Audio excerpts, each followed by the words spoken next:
Pardon? Oh, ooh, hi. Good. Yeah, hopefully it's not too loud. Thank you. All right. Good evening, everybody. Thanks for being here. Thank you to our friends on Zoom. Thank you to the Wayland Library and Courtney and team. I'm Scarlett Hoey. I'm the executive director at the Wayland Museum and Historical Society. I'm also part of our Wayland Rev 250 working group, and I see some lovely members of our working group here. Shout out Mary Auntie, Swoon, Kay, and folks. Wayland Rev 250 is our town-wide initiative to raise awareness of all things America 250 as we celebrate the Declaration, and we have a website, so be sure to check out the town website. We've got a beautiful logo here, and we got some really cool things planned on your seats. You'll see some information about a Frances Perkins event coming up on April 10th. For those on Zoom, check out the Wayland Town website, and you'll find more information about RSVPing for that Frances Perkins event.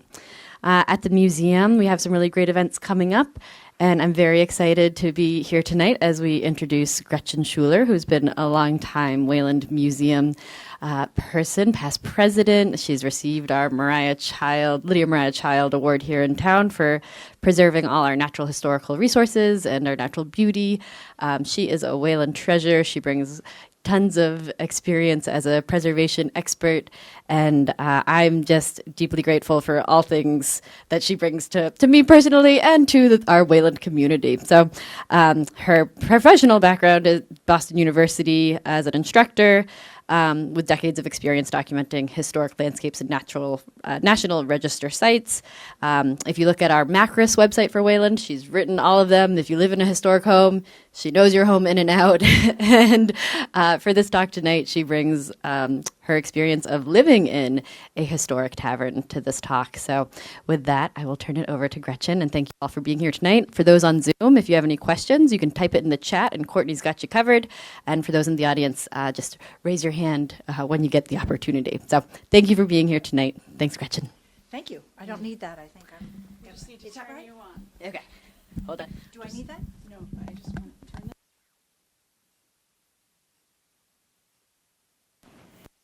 Off we go. I'm going to just show you a couple of things that will be on the screen eventually. But this is a map that was made in 1881 by James Sumner Draper, and he made the map to look the way Wayland looked in 1776. So this is our how we found out about half of the taverns, at least half.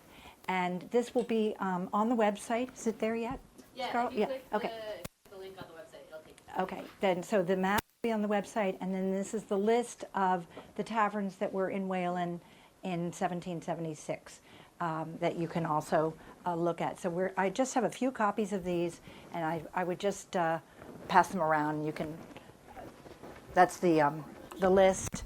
Just send them back, and then everybody can look at them. You can look at them at home online. So let's start out here. The number of taverns in Wayland at the time of the Revolution is quite staggering, I think. If I stick to the 17th to the 19th century taverns, there are 13 that I can tell you a little bit about, 12 that were here during the American Revolution, and one that came and went in the earlier days, the Parmenter Ordinary. And I do have to say that almost all of the information obviously is not made, I hope not made up by me, but I tried to document, but it's really difficult to get information about what was going on in the taverns in 1776. I happen to know a little bit about ours. We live in Reeves Tavern, and my husband and I have lived there for 49 and a half years, so we're kind of getting to know it for sure. But at any rate, there are a lot of information comes from Hudson, was written in 1891, and I'm not sure about some of it, whether it's fact or fiction. I recently found an article that was produced by the Park Service called The New England Tavern, a General Study, which they did in 1982. And it starts out at the beginning with two quotes. And I decided I have to do these two quotes. Samuel Johnson said, There is nothing which has yet been contrived by man by which so much happiness is produced as by a good tavern or inn. And John Adams, on the other side of the coin, noted in his diary, several county towns within my observation have at least a dozen taverns and retailers. Here, the time, the money, the health, and the modesty of most young that are young and many old are wasted. Here, disease, vicious habits, bastards, and legislators are frequently begotten. And I particularly like these two quotes because I've been delving into Samuel Johnson. I've listened, if anybody has extra time, listen to The Rest is History, and the 4 parts on Johnson and Boswell are fabulous. And then John Adams stopped at our house and recorded it in his diary when it was not our house, when it was Reeves Tavern. So let's get into the taverns. In the 17th and the first half of the 18th century, travelers came walking or rode on horseback. And drovers who walked animals, cattle, sheep, hogs, and turkeys, heading to markets in Cambridge, Medford, Brighton, and Boston, needed places to stop also overnight or at least for refreshing. And in winter, over snow sleighs, carrying butter, cheese, applesauce, dressed hogs, and other country produce, would return with molasses, rum, tea, and dry goods. And we can tell you a lot about that because we found many, many receipts from Reeves Tavern buying rum and sugar and molasses. Later, toward the end of the 18th century and after the Revolution, stagecoaches passed through on regular runs. And one of the documents I was reading said that most of the stagecoaches were yellow. And so here I found this yellow one, which I thought was very handy. Besides locals who visited the public house, those who needed a stop could be judges, lawyers, and litigants on way to court, public officials, surveyors, and merchants, or particularly at the time of the Revolution, militia sent for duty. And it's interesting to note that many of the tavern owners in our area were in fact Whigs or supporting the Revolution. With one exception, the Golden Ball Tavern was a well-known royalist meeting place, and Captain Elisha Jones, who was the innkeeper, was a Tory and entertained General Gage there on more than one occasion. So we're told. I can't prove it. An 18th century statute stated that taverns were an establishment where alcoholic beverages may be served or with or without food. One had to apply to the court for a license to keep a public house, and generally the local selectmen had to vouch for the character of the proposed innkeeper. Some of the later 18th and 19th century taverns had large stabling capacity due to the need for a change of horses for the stagecoaches that traveled through. Remember, Boston was nearly a day away by stagecoach, so that the horses would overnight, as did the driver and the passengers, or at least they would stop for refreshment and a change of horses to carry on to the next stop. Howard Russell wrote in our local newspaper in November of 1961 an article titled, "There Were Taverns in the Town." He noted that taverns and their keepers were respectable, distinguished citizens, and Russell reminded his readers to think about Parmenter, Reeves, Bent, and Baldwin, all men of good reputations. The primary function of the taverns was to furnish food and shelter for the wayfarer. All sold rum, and the universal drink of travelers then was known as hot flip. A mug of hot flip referred to an historic colonial-era tavern drink. This rich, frothy drink was a staple of 18th century taverns, enjoyed on chilly evenings and during gatherings around a roaring fire. The hot flip combined beer, rum, sugar, sometimes molasses, and eggs. heated and frothed to perfection with a red-hot iron tool known as a loggerhead, a tool forged on by the blacksmith.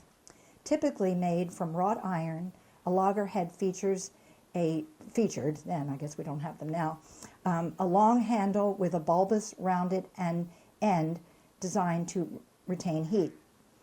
Folklore suggests that the drink's origin lie with sailors and blacksmiths, both groups familiar with the tool of heating and metal. The flip was more than a drink, it was a social centerpiece. The spectacle of the loggerhead, an iron rod heated on the fire, plunged into the mug, created a dramatic hiss and sizzle, caramelizing the sugar and frothing the egg into a creamy foam. It wasn't uncommon for a tavern keeper to put his own spin on the flip, blending in spices and changing the ratios, making it a drink with endless variations. So at the time of the Revolution, a price list for Sudbury, this included East Sudbury. Remember, we were made a precinct of Sudbury in 1725, and then, yeah? Just so you know, the Wayside Inn sells the Colonial Flip. Who does? Quite good. Oh. The Wayside Inn. Oh, okay, there you go. So we can all go down there afterwards and have a colonial. Thank you. Where was I going with that? East Sudbury was part of Sudbury until 1780, and then it became its own town called East Sudbury, and not Wayland until 1835, but that was just a name change. At any rate, that was an aside. The selectmen would set the prices for the commodities established for the tavern. So this is a list that is in one of the documents, and of course it doesn't tell us whether we're talking about shillings or pence. However, at the time, we had pounds, shillings, and pence. They weren't as valuable as the English sterling, but I found another document that talked about the drover had to pay 15 pence for overnight and 2 meals. So I'm assuming that this is pence. And not, and there were, in each pound, there were 20 shillings and 12 pence per shilling. Our first tavern here in Wayland was the Parmenter Ordinary. So this takes us to those maps that you have, or maybe you don't have. And the Parmenter Ordinary was not on this map because it had been closed by 1776, but it was written in by a family member right here. So it was on the property of One Bow Road, where the Parmenter House is, that it was built in 1775, and apparently the tavern was west of the existing house, and it was demolished or burned, I think. Demolished in 1818 after a descendant, Jonathan Parmenter, had built the other house. So we don't know a lot about it except conjecture. So the next one is Hopestill Bent Tavern. It's next to the community pool and built between 1695 and 1710. It had and still has carved timber framing, large exposed summer beams, gunstock posts, wood pegging, feather edge boards, all the features that we now refer to as first period construction. Thomas Frank had built the tavern. He lived in the Noyes Paris house, which is on we refer to now as the Payne estate, and having married Sarah Noyes, who was the granddaughter of Peter Noyes, who was one of the founders of Sudbury. From about 1710, Hopestill Bent ran the tavern here that continued till about 1780, long after Hopestill had passed on. He had 8 children with 4 sons, Hopestill Jr., Elijah, Thomas, and Peter. One of the sons may have carried on here, and we will see Elijah in a few minutes at a tavern here in the center of town. Back to the Bent Tavern. Originally, I put this here to show you the floor plan. So the top part right here is an addition that was not there when it was a tavern. That was added on in 1800, but it's first period construction as well. So it was some little house somewhere that they brought up and joined. And I think Thomas Frank was big on this, except he was gone by then. Never mind. He did that at the Noyes Paris House. It's two first period houses brought together. So the Old Connecticut Path went very close to the south side and the west side. So this is here. So Old Connecticut Path is on this side, the south side, and the town pool is right across from the west door. So Old Connecticut Path went very close to those two sides, looped up and around to come back down again, and it wasn't straightened until the early part of the 20th century. So that's just to let you understand why we have this a bigger house than what was there for the tavern. On the interior, that plan showed the hall and a parlor, and this is the hall, which is the larger room in the house, which obviously was the main room for the tavern. And then there are two rooms above each of the two rooms that were on the first floor. And one of the things that is very remarkable about this is that the lamb's tongue ends, what we call these, the way they carved out the beams, they would be shaved off, and that's how they were supposed to be exposed. Then you knew that they were supposed to be exposed and they wouldn't be hidden behind casing. And so there are the evidence of those in the house. And then the stair hall and the stairs going to the second floor are just wonderful. And the door that you see there, the blue door, is the entrance that was the main entrance for the tavern, because the road went around to the west side before it came back down towards what we know as Old Connecticut Path today. I put this here to show you could see that I should say that the person who was probably the tavern keeper in the 1770s was Lieutenant John Whitney, and he did serve in the American Revolution, and a lot of the tavern keepers that we have from the 1776 did go and serve during the Revolution.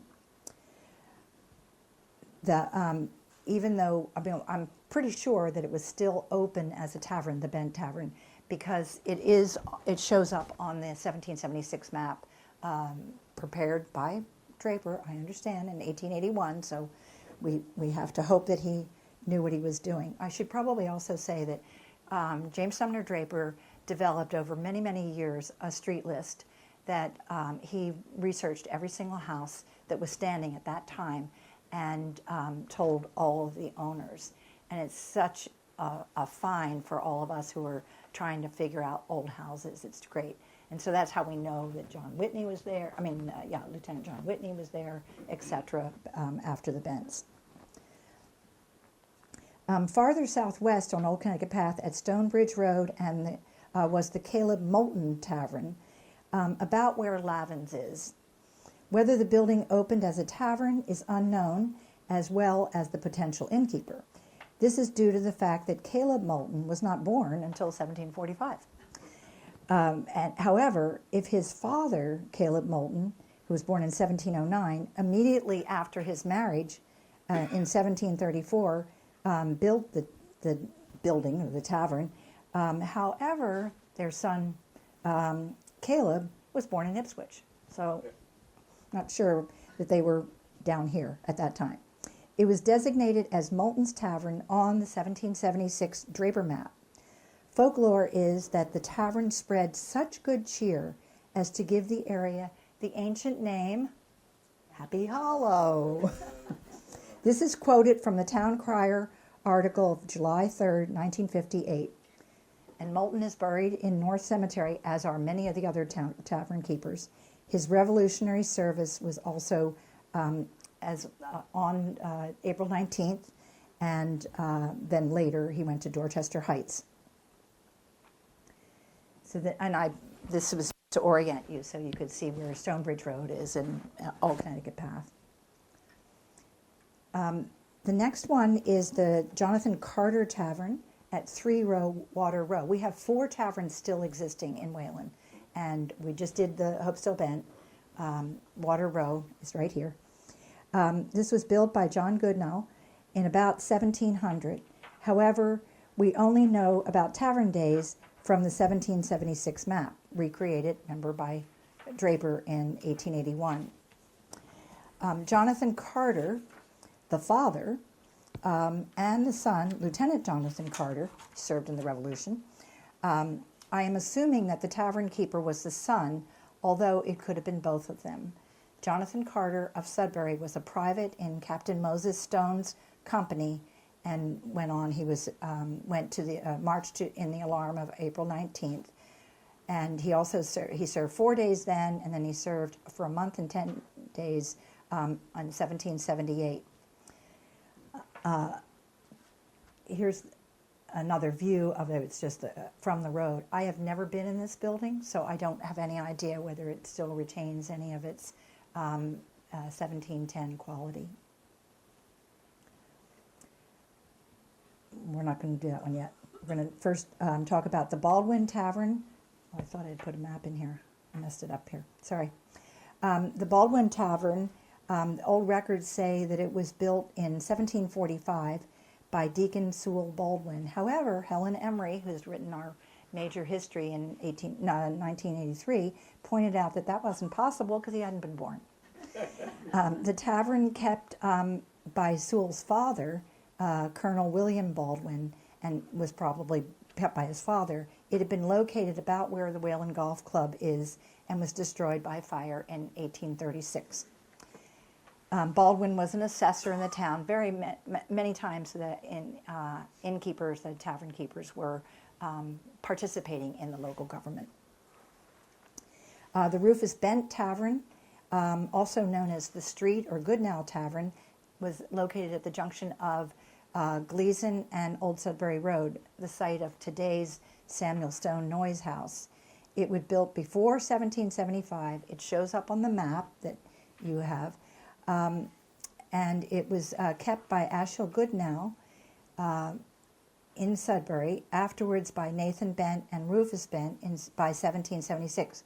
Rufus was the son of Elijah, who was one of the sons of Hopestill Bent.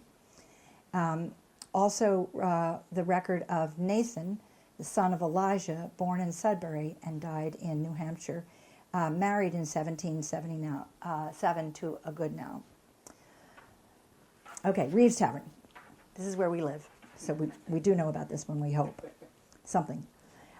Many of the incorrect dates floating around in local histories about Reeves Tavern. Jacob Reeves and his wife, Abigail, came from Roxbury in 1762 to purchase the 2-room house on Old Connecticut Path. They then built the tavern onto the 2-room house, one up and one down, and were opened for business in 1763 or 64. So I put these 4 photographs in there, obviously historic photographs. The one in the upper right, left corner is definitely before 1875.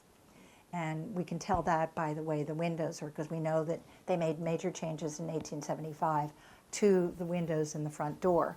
So then they got the house on the upper right, and also the one on the lower right, which is a little bit more advanced. And then this is from the bottom one on the right is from about 1915 or 1916, and that appears in a book. It was written by a man who lived in Wayland for a short time, but went all around Massachusetts and looked at old houses and said, you know, this is what they look like, and now they're getting renovated, and this is what they're going to look like, or what they're doing. And so he makes a note in this that this is almost there, but not quite, because they're going to change the windows, which they have. They did before we got there, back in 1915.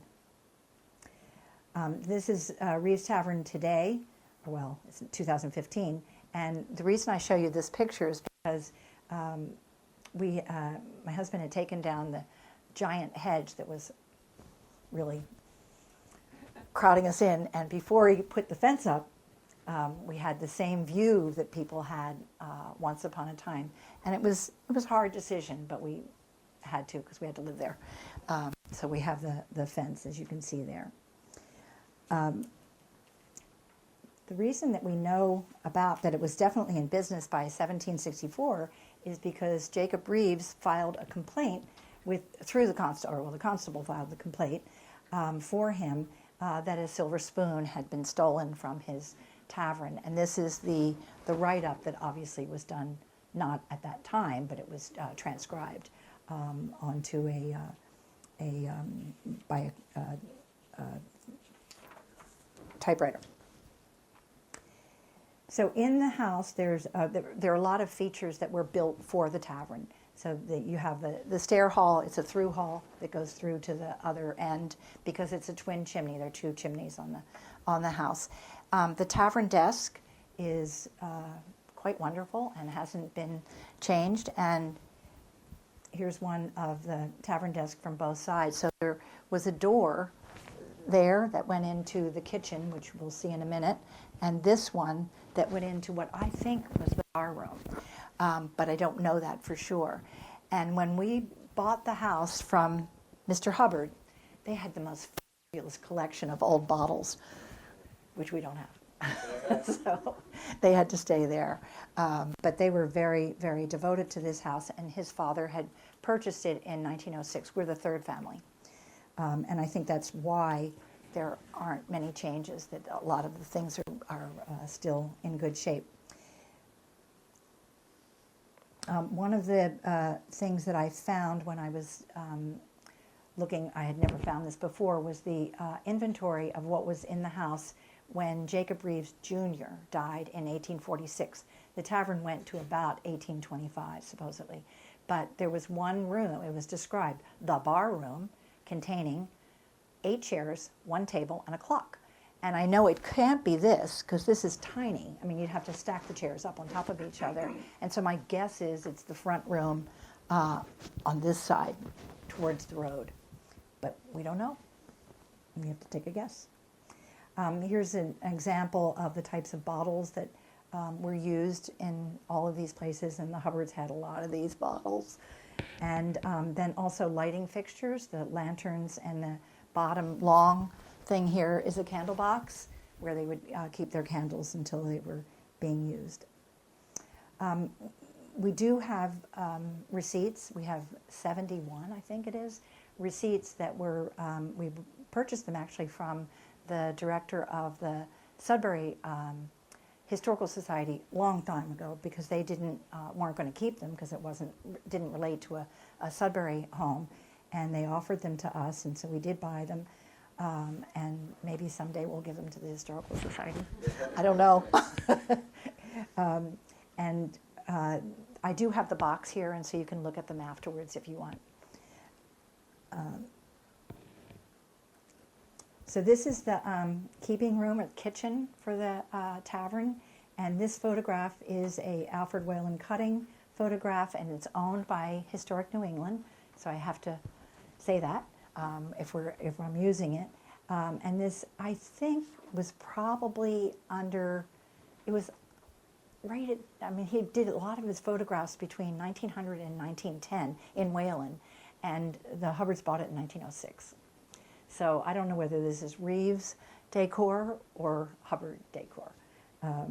So today, this is the room for us, and this is one of our main rooms. But we love it, and it still has the fireplace. It still has the crane in the fireplace. It has the bake oven. I mean, everything is there, and the alleged Parsons cupboard above the fireplace, which folklore, that you'd keep your brandy there to warm it for the parson when he came to visit. I don't know if that's true. Obviously, I don't. This is another feature in the house that always fascinates people. If you look really carefully, there are hinges on the top of this, because it was a wall that would swing up, and there were 2 places for it to hook on the top. And then you had a ballroom for the tavern. And they have one at Golden Ball Tavern. We have one, and there were, I've seen them in lots of different, in writing, in lots of different taverns. I guess they like to dance. Why did they use that design of swinging up rather than? Because this was the door to go in and out. But if you swung it up there, then you'd have the room behind that plus the hall. But you could have had a collapsing door. Well, maybe not in 1776. I don't know. So, I mean, it's, the feature's there. Golden Ball Tavern, I'm a tour guide there. What? I had a tour guide at the Golden Ball Tavern. Okay. And there is, the doors could have been done differently. It does this, doesn't it? Oh, yeah. Yeah, right. That's what I thought. Right. Okay, the next is the Corner Tavern, and this is all from Hudson. I haven't found any contemporary documents for this. And Hudson says that it was run by, Hudson wrote this in 1891, or he published the book in 1891, that it was run by Nathaniel Reeves. And I had presumed that this was the Nathaniel Reeves, the son of Jacob Sr. and Abigail, who we just met at the Reeves Tavern. The only problem is that he would have only been 15.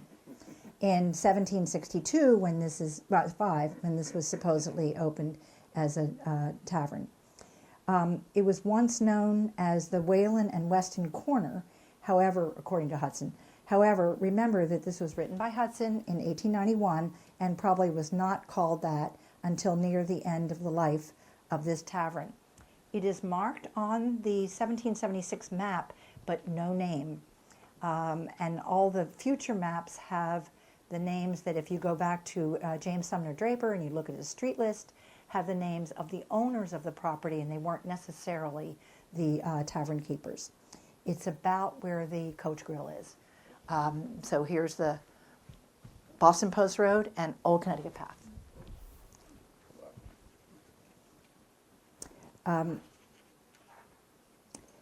It was the first place in Wayland where the change of horses was made by coaches from Boston to Worcester. And they had a large house and stable, harness shop, paint and varnish shop, blacksmith, and carriage shop. And Hudson listed the proprietors throughout, and none of whom can I find anywhere else in the records of Wayland. In the 1840s, the building was owned by Luther Gleason and Horace Hurd, who were very, very active in real estate in our town. Luther Gleason actually died in 1844, so then it belonged to Horace Hurd at that time, and his name was on later maps. And they also owned at the same time the center, what marked as the Center Tavern, that we'll see in a few minutes, which we never saw as the Center Tavern until K. Gardner Westcott very carefully found all of the assessor's records, and they owned the Corner Tavern and they owned the Center Tavern. Thank you, Kay.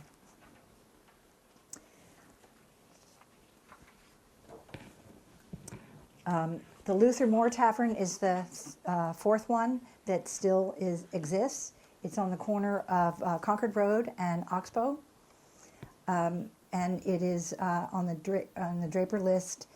It says that Luther Moore was the tavern keeper from 1770 to 1790. It was called the Moulton Tavern at one point, I think on the 1776 map. However, and it's supposedly mentioned in the Watertown history, but I did not check it out. Apparently, there is a section of the mahogany bar rail found in the barn, and the den is the old bar room and is paneled, but now covered up with plaster and coats of paint. However, that could have been all totally changed because that was years ago that was told. So this is the other one that we have a lot of information about. This was in the position of the police station, the public safety building. It was built by Elijah Bent, son of Hopestill Bent, and he was he married Susanna Stone, and his brother lived in the Sears house on Pelham Island Road, and he married the sister, Mary. And they were daughters of Samuel Stone, who built that Sears house down there. Elijah and Susanna had 9 children, and Eliza Jr. ran the Pequod House for a time. His sons Rufus and Nathan had inns on Gleason Lane and Old Sudbury Road that I mentioned before. And his daughter Abigail, this is Elijah's daughter, married Colonel David Curtis, who was the innkeeper at Pequod and is listed on the 1776 map, only 4 years after it was built. Curtis fought in the Revolution with Captain Isaac Loker's troop, and after the Revolution deeded the Pequod to Abigail and David Curtis. In 1825, a 3rd story, so I don't have any image of it the way it looked in 1825, obviously, unless we found a painting, but we don't have one. In 1825, the 3rd story and an L was added, gaining a total of 30 rooms. In 1887, it was refurbished to receive summer boarders, and it was improved again in 1891 when Willard Bullard purchased it, and he had just moved for his summer house to Kirkside, which is next to the First Parish Church. The 1878 dedication of the new town hall described the tavern here when describing the center of Wayland and what it was like in the 18th century. They said, beginning with the tavern, we have a 2-story front with a roof on the back, sloping down to cover a 1-story kitchen, and front and ends appear to be of a dirty yellow color, and the back is painted red. The tavern barn stands side to the road with great doors on each end. The old bar room must not be forgotten with its ample supply of creature comforts, and notice the great wood fire in the spacious fireplace with stout andirons and half a dozen loggerheads ready for the live coals to use. The description went on to the 4th meeting house at this time in 1770s was directly across the street where, not where Collins Market is, but a little bit farther south, closer to Route 20. So everybody was there for church for a really long time. Long sermons, cold, freezing cold, and then they would break at noon and come over to the tavern. So here at the intermission of divine services on Sunday, the boys come to buy their cents worth of gingerbread and their elders to warm their half-frozen feet in winter and have a talk about politics, the progress of the war, and to circulate news generally, always remembering to buy a mug of flip from a sense of generosity to the landlords. Other accounts note that while the townsmen gathered here during intermission, between the long sermons, their good wives were spending the nooning at neighbor Russell's over the brook. This referred to Samuel Russell's, not the Samuel Russell that we know, located then near the Cochituate Road drive into the town building. Oops. Sorry. Lost my place. I have to get this quote because it's so funny. That was a 2-story. It was a 2-story building, and Now I see 3. yes, until 1825, and then they built. I don't have an image of it as a 2-story. So this is after it was all added, the 3 stories. I'm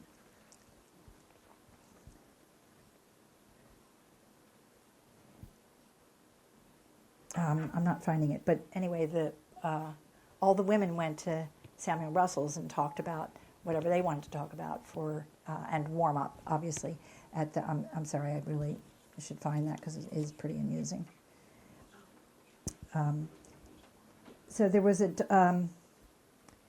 is when it became the Wayland Inn, which is at the end of the 19th century, and it was, it had new owners at that time. And this is about the time that it was becoming a summer retreat as well. People would come and stay for a week or whatever for the summer, during the summer. A talk or paper given by J. Sidney Stone, one of the trustees of Pequod, when purchased by a group of men with the intentions of turning over to the town for a future town hall site. He notes that in 1880, Eliza Hurd, wife of Horace Hurd, owned the Pequod House, including all land between Millbrook, the railroad, Mill Road, and Main Street. She died in 1882, and the property turned over to Orrin Loker in 1886, and then it went on to Bullard after that. In the 1920, Walter Henderson, Representative J. Sidney Stone, and Edmund Sears acquired the building. 1928, they tore it down, and the land was given to the town for a new town hall. And about the time of the construction of the first parish, going back to 1814 or 15, Pequod House was kept by Hurd and Reeves, two-story front, and over the kitchen a low-sloping roof, which we talked about before. A Boston Globe article of 1928 talks about the demolition of the inn. Parts were sold to dealers or taken to local houses, such as paneling was added to the addition of the Adams House on Lincoln Road. That's where J. Sidney Stone lived. Much of the brick came as ballast on ships from England, and those bricks had been separated from others and purchased by agents of Henry Ford to use in the restoration of the Wayside Inn. Apparently all the timbers were rough-hewn with axe and adze.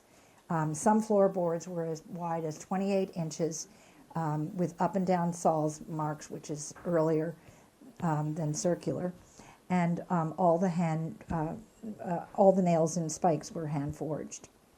The watering trough and pump on Main Street opposite Pequod House and the town pound was across the street. And until 1814, the church was over there too, which I talked about.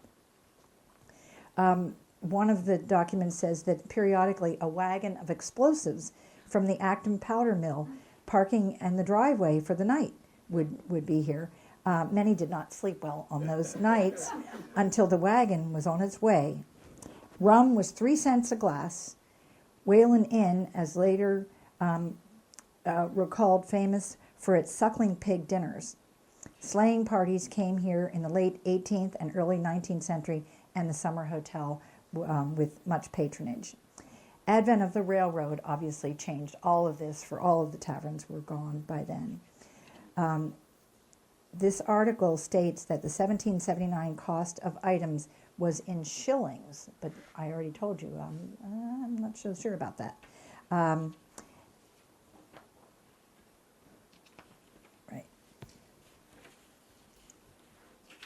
Okay, so in Cochituate, we have 3 taverns, and I don't have any other information except their names from the map, and that's why I show you this. There's the Frog House, was at the intersection of Plain Street, West Plain Street actually, and Main Street, northwest corner, opposite the Captain Nathaniel Reeves Tavern. This one, I think, was the son of Jacob and Abigail Reeves, because he opened this one.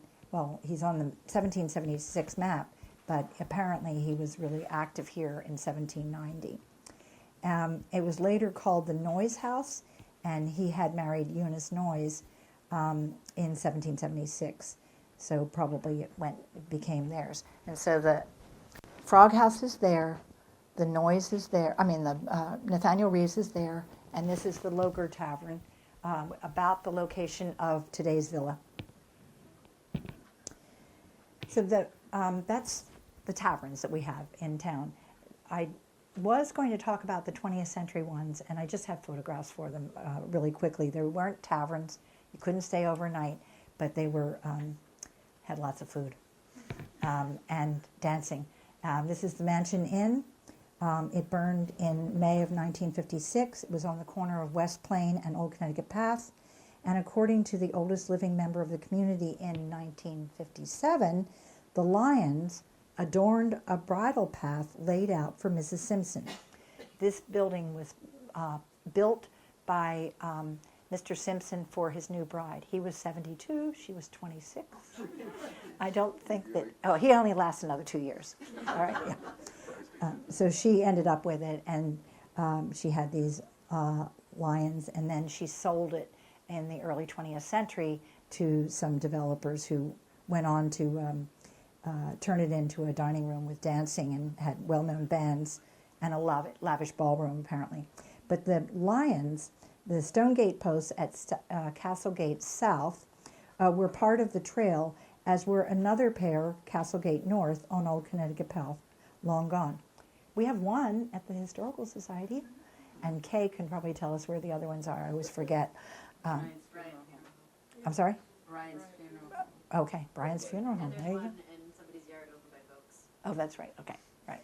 But we do have one at the Historical Society. And the other thing is, the other place is Seiler's 10 Acre on Boston Post Road. It was known as the Rosebud Nightclub that went bankrupt, and then it was purchased by John Seiler's father, who turned it into 10 acres. And so a lot of us here probably remember John and Katie Seiler. The 10 acres had to shut down during through World War II, and then they reopened in the late 40s and 50s and had swing orchestras, including Vaughn Monroe of Racing with the Moon fame, who made his national debut in this setting, complete with coast-to-coast radio broadcast. Shir Tikva purchased the Wayland, it was then the Wayland House in the 70s, in 1980, remodeled it, and eventually demolished it to build the temple that is there today. And I think that's it. And there is a matchbook that you can buy if you want from the, I didn't buy it, I just took a picture of it. But everybody knows where this is, right on route on Boston Post Road. So that's that. So.